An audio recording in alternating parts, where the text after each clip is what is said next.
दोस्तों आज हम लोग बीपीएससी मेंस एग्जामिनेशन के बारे में कुछ प्लानिंग करेंगे और डीआई का क्वेश्चन हम लोग सॉल्व करेंगे। हम लोग सबसे पहले देख लेते हैं कि इस बीपीएससी मेंस एग्जामिनेशन में डीआई का क्या रोल है और क्या यह सिलेक्शन हम लोग को प्रॉपर दिलवा सकता है, या अगर इसको ठीक से डील ना करें तो हो सकता है सिलेक्शन हमें ना भी दिलवाए, या कुछ उसमें कुछ ऐसे सिचुएशन आ सकती है जिससे आपका सिलेक्शन रुक भी सकता है और ये अच्छा सिलेक्शन आपको दिलवा सकता है। बस हम लोग इसको कैसे सॉल्व करें ये मायने रखता है। सबसे पहले हम लोग देख लेते हैं कि क्वेश्चन नंबर फर्स्ट, जो इसमें क्वेश्चन नंबर फर्स्ट है, क्वेश्चन नंबर फर्स्ट जो कंपलसरी है, हम लोग जानते हैं इसको ए बी सी तीन ग्रुप में पेपर फर्स्ट को बीपीएससी पेपर फर्स्ट को तीन पार्ट में बांटा गया है, ए बी और सी ग्रुप में। सी ग्रुप में हमारे पास यहाँ 4 क्वेश्चंस 4 क्वेश्चंस डीआई के दिए जाते हैं, जिनमें से हमें कोई भी 2 क्वेश्चन बनाने होते हैं। 2 क्वेश्चन अब तो कंपलसरी है, 2 क्वेश्चन बनाने हैं, उसका और करके भी क्वेश्चन आता है। जैसे क्वेश्चन नंबर 7 मान लो कि दे देगा तो ये बनाओ, या उसके और में कुछ क्वेश्चन दिया रहेगा वो बनाना है, दोनों में से कोई एक बना लेना है। तो कुल मिला के इसमें 2 क्वेश्चंस को ग्रुप सी में 72 मार्क्स का क्वेश्चन हमें बनाना होता है, जो कि 36 + 36 यानी 2 क्वेश्चन ऐसे होते हैं। बाकी क्वेश्चन ए और बी में जो भी है वो जीएस का है, उस पर हम अभी डिस्कस नहीं करेंगे। बस इतना समझ लीजिए कि अगर इस डीआई में 72 मार्क्स 72 आउट ऑफ 72 अगर आप स्कोर कर लेते हैं तो इसका क्या प्रभाव पड़ेगा। जैसे अगर मान लो ए और बी क्वेश्चन में टोटल इसमें कुल मिला करके 6 क्वेश्चन होते हैं, 6 क्वेश्चन में एवरेज, और ये 38 मार्क्स के होते हैं। 38 में मिनिमम अगर आप 20 मार्क्स भी स्कोर कर लेते हैं, 38 में 20, इट मीन्स कि मैं ये बोल रहा हूँ कि 50% के आसपास 50% के आसपास आप अगर क्वेश्चन सॉल्व कर लेते हैं, इतना मार्क्स अगर आप अचीव कर लेते हैं, इसका मतलब है कि 120 मार्क्स आपका इन दोनों पोर्शन से आ सकता है। और जो बाकी लास्ट का है उसमें आप 72 आउट ऑफ 72 अगर ले आते हैं तो आपका जो टोटल स्कोर हो जाएगा वो 192 का हो जाएगा, जो कि बहुत ही अच्छा मार्क्स है। जो पिछला 69th बीपीएससी जो हुआ है, जो फाइनल रिजल्ट जिसका निकल चुका है, इस एग्जामिनेशन में बहुत से ऐसे टॉपर्स थे या बहुत से ऐसे कैंडिडेट्स थे जिनके मार्क्स 170 या इससे भी बिलो 150 160 ऐसे मार्क्स आते थे और उनका भी सिलेक्शन हुआ। आप ये सोच सकते हैं कि 160 वाले का अगर सिलेक्शन हो रहा है और 2-4 नंबर से 5 नंबर से किसी का सिलेक्शन ना भी हो, और वहाँ पर अगर 192 मार्क्स किसी को आ रहा है, यानी 32 मार्क्स का, यानी अप्रोक्स 30 मार्क्स का मार्जिन अगर आ रहा है, तो आप सोच सकते हैं कि सिलेक्शन वाले लोग वो हो सकता है वो टॉपर भी बन जाए। यानी डीआई का यहाँ बहुत रोल है, अच्छा रोल है, और ये उतना टफ क्वेश्चन होते भी नहीं है। बस हमें थोड़ा सा ट्रिक समझना है कि कैसे इसको डील किया जाए, कैसे इसे सॉल्व किया जाए। ठीक है, तो चलिए हम लोग क्वेश्चन पर डिस्कस करेंगे। और 25 तारीख से 25 जनवरी से इसी साल हम लोग डीआई से लाइव सेशन भी लेंगे और अलग से इसका क्लास भी लेंगे। अभी बस सिर्फ एक क्वेश्चन के हिसाब से मैं डील करके बताता हूँ कि इसको कैसे सॉल्व किया जाएगा, जो कि 69th बीपीएससी मेंस में पूछा गया है। ओके, तो चलिए ये क्वेश्चन है हमारे पास जो 69th बीपीएससी मेंस में पूछा गया हुआ क्वेश्चन है। इस क्वेश्चन को सॉल्व करते हैं। ये पहली बात तो ये समझ लें कि ऑब्जेक्टिव एग्जामिनेशन बिल्कुल नहीं है कि ऑब्जेक्टिव की तरफ बनाए, नहीं तो मार्क्स कटेंगे। हमें इस तरीके से बनाना है, इस तरीके से लिखना है इसे कि 72 में 72 मार्क्स आ जाए। देखो यहाँ पर क्वेश्चन क्या है, नीचे दिया गया वृत्त ग्राफ विभिन्न मदों के तहत कैलकुलेटर के निर्माण पर किए गए व्यय को दर्शाता है। वृत्त ग्राफ का सावधानी पूर्वक अध्ययन कीजिए और नीचे दिए गए प्रश्नों के उत्तर दीजिए। फर्स्ट वाले क्वेश्चन में ये सब दिया गया है, ये जो पहले इसका कुछ इंफॉर्मेशन दिया गया। क्वेश्चन अब आएगा इसका, जैसे सॉफ्टवेयर पर देखिए 12.5%, मिसलेनियस पर है 17.5%, हार्डवेयर पर 25.5% और रिसर्च एंड डेवलपमेंट R&D पर है 22%, और जो मशीनरी है उस पर है 22.5%। तो चलिए अब हम लोग इस इंफॉर्मेशन से क्वेश्चन नंबर ए पर चलते हैं। क्वेश्चन नंबर ए 5 क्वेश्चंस होंगे, दोनों क्वेश्चन में मिला करके 5 क्वेश्चंस हो जाएंगे। तो अब यहाँ ध्यान दीजिए कि क्या है क्वेश्चन। सॉफ्टवेयर के भुगतान पर किए गए व्यय को दर्शाने वाला सेक्टर का केंद्रीय कोण कितना है। ठीक है। तो सॉफ्टवेयर कितना है ये देख लीजिए, ये है 12.5%। इसका केंद्रीय कोण पूछ रहा है, तो एग्जामिनेशन में कैसे सॉल्व करना है, कैसे लिखना है, इस पर हम चर्चा करने जा रहे हैं, सिर्फ सॉल्व नहीं करना है। तो यहाँ पर क्या लिखेंगे कि सॉफ्टवेयर के भुगतान पर किए गए व्यय को दर्शाने वाला सेक्टर का केंद्रीय कोण है, इतना तो लिखना ही पड़ेगा। जितना मैंने अंडरलाइन कर दिया है उतना आप लिख देंगे, ठीक है, कि सॉफ्टवेयर के भुगतान पर किए गए व्यय को दर्शाने वाला सेक्टर का केंद्रीय कोण है बराबर, उसके बाद इक्वल देंगे और तब क्या करेंगे, यहाँ पर लिखेंगे कि 12.5%, यानी कि ये है 12.5% ये है, ठीक है। तो 12.5%, चलिए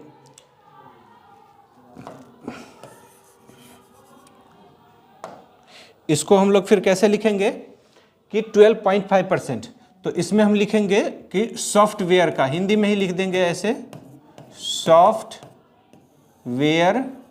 का कोण, जैसे ये लिखा है सो मैं शॉर्ट में थोड़ा लिख दे रहा हूँ।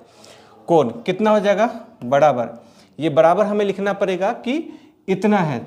टोटल जो है हमारा कंप्लीट एंगल, जो पूर्ण कोण होता है वो कितना होता है 360 डिग्री का, तो यहाँ पर लिखेंगे हम लोग 360 डिग्री का। हिंदी में अगर है तो ऐसे का लिखना पड़ेगा, इंग्लिश में है तो लिखेंगे 12.5% ऑफ करके लिखेंगे।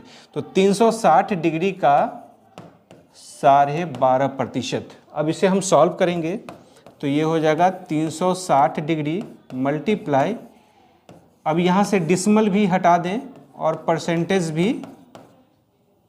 परसेंटेज भी इसका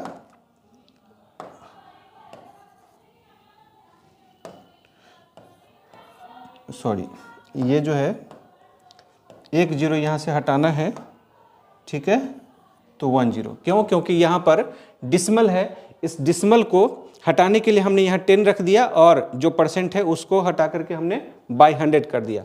अब इसे हमें काटना है, कैसे कटेगा, तो ये हो गया 25 5 जा और ये 25 से ये 4 टाइम्स कट जाएंगे। फिर उसके बाद 4 से अगर हम चाहें 360 को तो ये 90 टाइम्स कटेंगे और ये इससे कट जाएंगे 9 टाइम्स।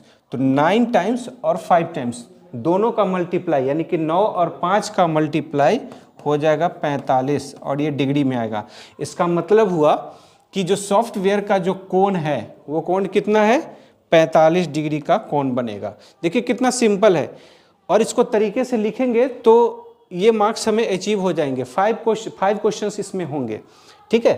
तो चलिए नेक्स्ट क्वेश्चन पर आते हैं। इस प्रकार नेक्स्ट क्वेश्चन क्या है, कैलकुलेटर का लागत मूल्य क्या है जिस पर R&D यानी ये हुआ रिसर्च एंड डेवलपमेंट और मशीनरी शुल्क की लागत 127.50, यहाँ पर क्या है 127.50 है।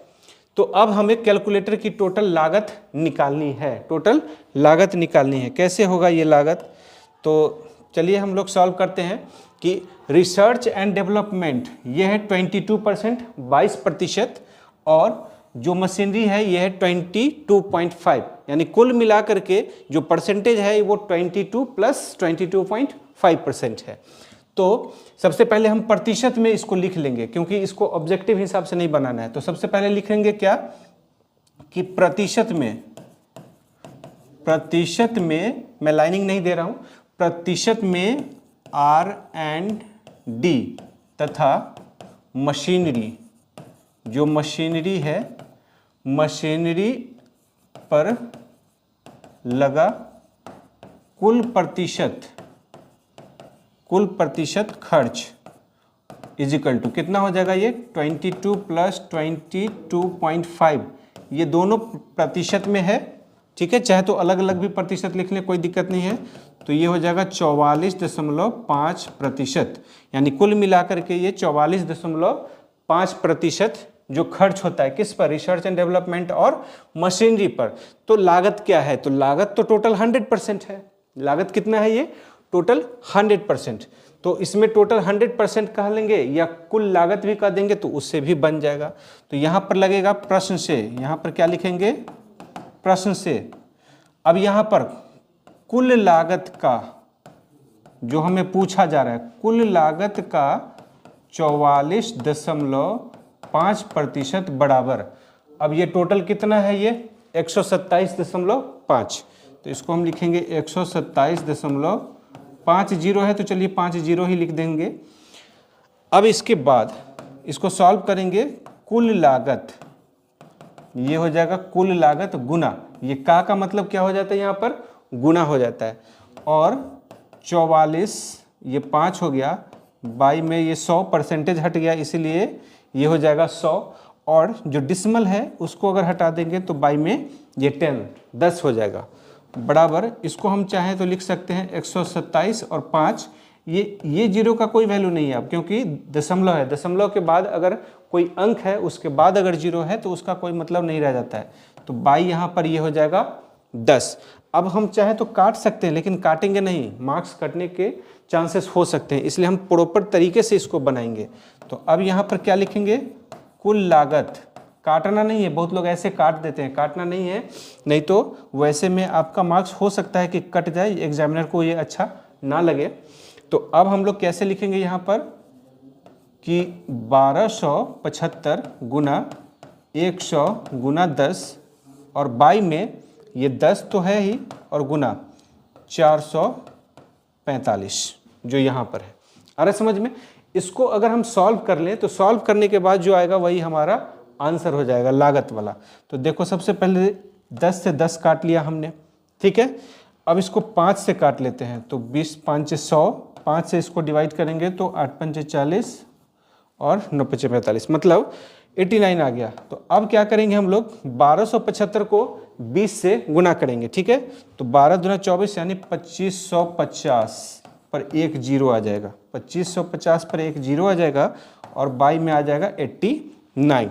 अब इसको डिवाइड कर लो, वही हमारा आंसर है, ठीक है। इसको अगर डिवाइड करेंगे तो कैसे होगा, तो जैसे यहाँ पर देख लो कि इसको अगर हम 89 से मैं डिवाइड करके थोड़ा देख लेता हूँ कि 255 और 00 है, तो इसको अगर हम डिवाइड करें तो कितना हो जाएगा, पहले हम 2 से लगा लेते हैं तो 178 हो जाएगा, तो अब इसमें से 770 होगा, फिर 89 से तो 9 8 जा लग जाएगा, ठीक है।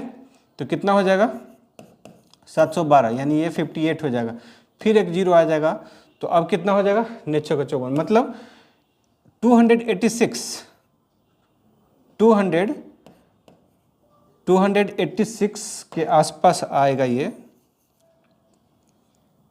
ठीक है। तो ये कितना आ गया था 58, और 89 को अगर 6 से हम मल्टीप्लाई कर ले तो कितना आ जाएगा 534, मतलब 286 पॉइंट समथिंग इसका आंसर आएगा। ये आप लोग कैलकुलेट कर लीजिएगा, ठीक है।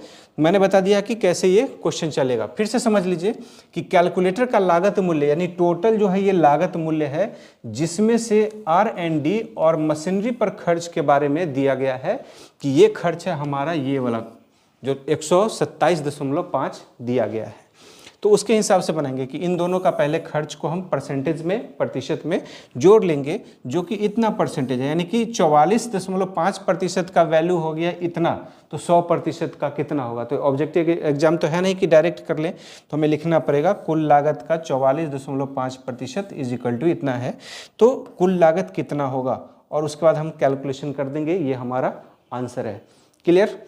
चलिए अब हम लोग नेक्स्ट क्वेश्चन पे चलते हैं कि नेक्स्ट क्वेश्चन हमारा क्या कहता है। नेक्स्ट क्वेश्चन है कैलकुलेटर का अंकित मूल्य उसके लागत मूल्य से 24% ज्यादा है, ठीक है। कैलकुलेटर का अंकित मूल्य क्या है, उसके लागत मूल्य, यानी लागत मूल्य मान के चलिए कि अगर 100 रुपए है तो उसका अंकित मूल्य कितना हो जाएगा 124, यानी 24% बढ़ जाएगा। और अंकित मूल्य ऑलरेडी यहाँ पर दिया गया है 186 यानी 186 रुपए है। तो कैलकुलेटर, यहाँ पर ये मिस्टेक से लिखा गया, कैलकुलेटर में प्रयुक्त रिसर्च एंड डेवलपमेंट R&D का लागत मूल्य क्या है, ये हमें बताना है। क्लियर। तो सबसे पहले हम यहाँ पर लिखेंगे कि अंकित मूल्य पर लागत मूल्य से कितना है 24% ज्यादा है। तो यहाँ पर लिखेंगे, चूंकि हिंदी में एग्जामिनेशन में ऐसे लिखना पड़ेगा, चूंकि लागत मूल्य इज इक्वल टू, अगर चाहे तो आप x भी मान करके बना सकते हैं, वो भी चलेगा, कि लागत मूल्य जो है वो मान के चलो कि क्या है यहाँ पर x है, x भी मान करके तो चलेगा, या माना कि लिख दो ये भी चलेगा कि माना लागत मूल्य बराबर x, अंकित मूल्य, यहाँ पर इंफॉर्मेशन देना है कि अंकित मूल्य 24% अधिक है। यहाँ पर क्या लिखेंगे? 24% अधिक है, ठीक है। और कुल अंकित मूल्य ये है हमारा 186 है, 186 है। तो अब हम लिखेंगे, इसीलिए यहाँ पर इस तरह से ऐसे लिख देंगे, इसीलिए x का, इसको फिर क्या लिख देंगे यहाँ पर कि x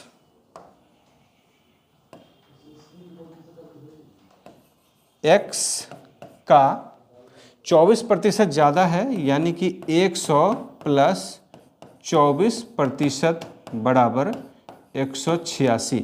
मतलब कि 24% ज़्यादा है तभी तो वो अंकित मूल्य हो गया है, इसलिए x का 100 प्लस 24% बराबर हो जाएगा 186। तो अब हम इसके सॉल्व करेंगे तो x मल्टीप्लाई, अब ये हो जाएगा 124 divided by 100 is equal to 186। Clear है? अब यहाँ से हम x की वैल्यू निकालेंगे तो 186 मल्टीप्लाई 100 डिवाइडेड बाई, यानी कि इसको डिवाइड कर रहे हैं 124 से। अब इस दोनों में इसको कैलकुलेशन करेंगे। देखिए 62 को अगर हम 2 से मल्टीप्लाई करें 62 को तो 124 होता है, और इसको 3 से गुना करें तो इतना आता है। यानी 62 जो है दोनों में कॉमन है, तो ये 2 से कटेगा और ये 3 से कटेगा। 2 से अगर 100 को अगर काटे तो 50 टाइम्स कटेगा, 50 टाइम। 50 को 3 से अगर मल्टीप्लाई कर दें तो ये हो जाता है 150। यानी लागत मूल्य यहाँ पर क्या हो रहा है? 150 रुपये हो रहा है। लेकिन क्वेश्चन हमें ये पूछ रहा है कि रिसर्च एंड डेवलपमेंट का लागत मूल्य क्या है। क्वेश्चन क्या पूछ रहा है कि रिसर्च एंड डेवलपमेंट। वहाँ पर सॉल्व करते समय बहुत लोग हड़बड़ी में रहेंगे, यहीं पर बना करके छोड़ के चले जाएंगे। तो अब क्या होगा कि अगर ये 8 मार्क्स का है तो आपका क्वेश्चन तो अधूरा हो गया, तो हो सकता है उसी का 4 मार्क्स से 5 मार्क्स मिल जाएगा, बात खत्म हो जाएगी। इसलिए ध्यान से बनाना है कि हमें पूछा क्या जा रहा है, पहले उसका सॉल्यूशन देना है, तो जितने मार्क्स आएंगे वो फुल मार्क्स आ जाएंगे। तो अब यहाँ पर लिखेंगे R एंड, जैसा लिखा हुआ है उसी हिसाब से लिख देंगे, R&D का लागत बराबर। अब R&D का लागत क्या है, तो R&D का देखो परसेंटेज कितना है, प्रतिशत कितना है, 22। तो यहाँ पर लिखेंगे कि 150 का, यहाँ फिर क्या लिखेंगे, 150 का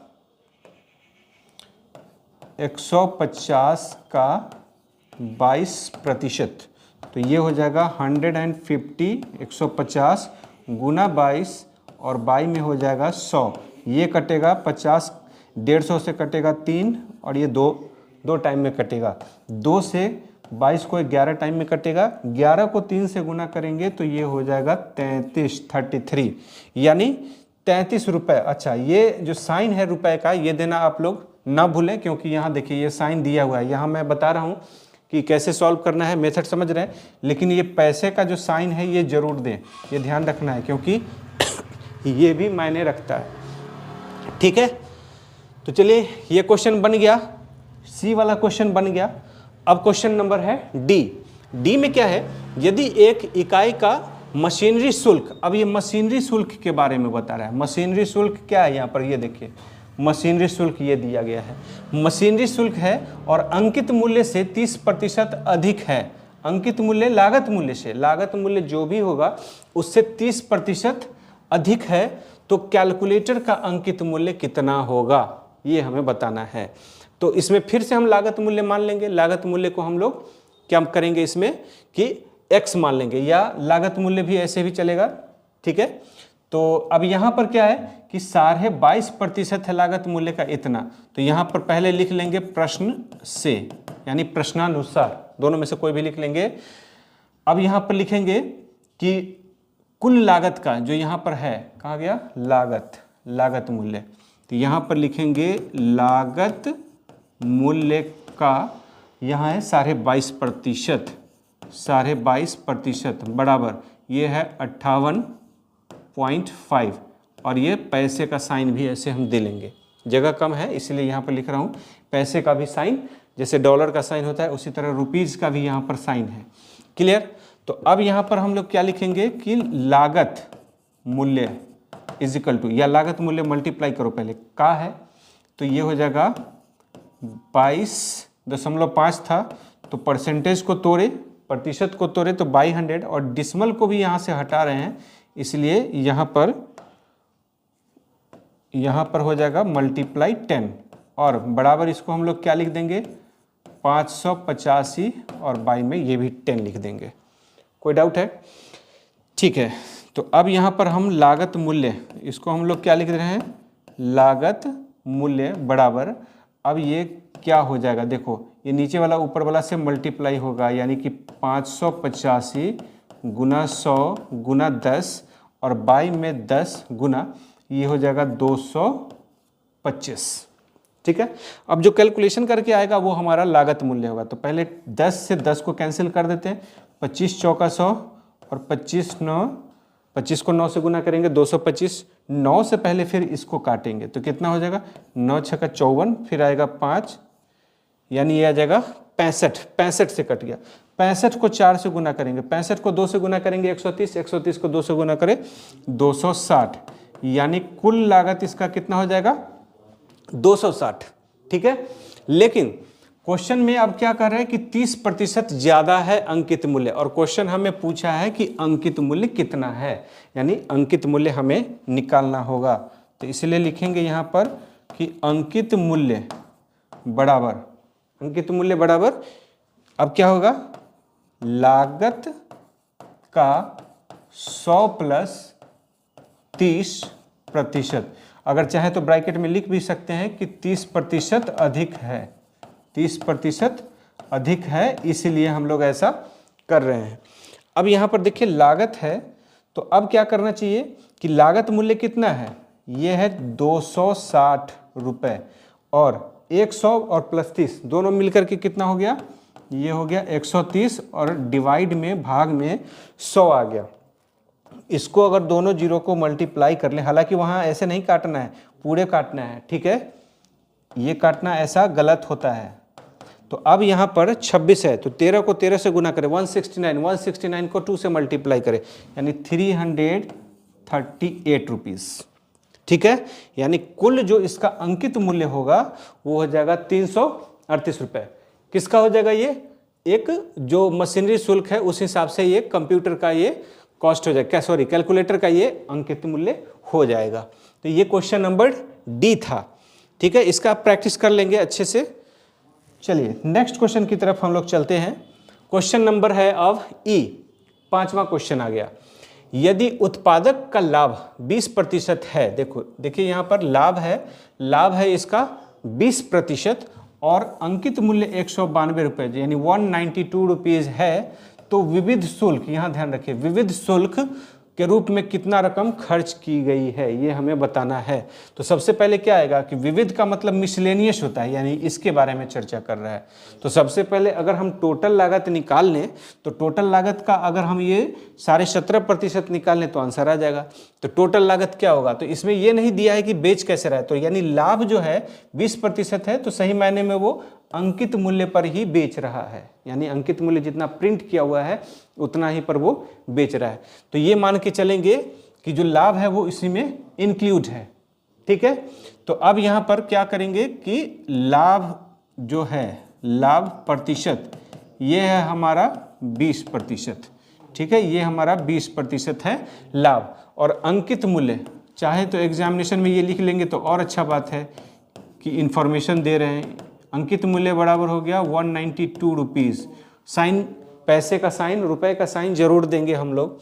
अब यहाँ पर क्या है कि लागत, तो यहाँ पर लिख देंगे प्रश्न से, यानी कि प्रश्न के अनुसार। अब यहाँ पर लागत का 100 प्लस 20%, या एक लाइन और भी लिख सकते हैं, लागत का 100 प्लस लाभ प्रतिशत, यानी फॉर्मूला के रूप में तो और अच्छा है।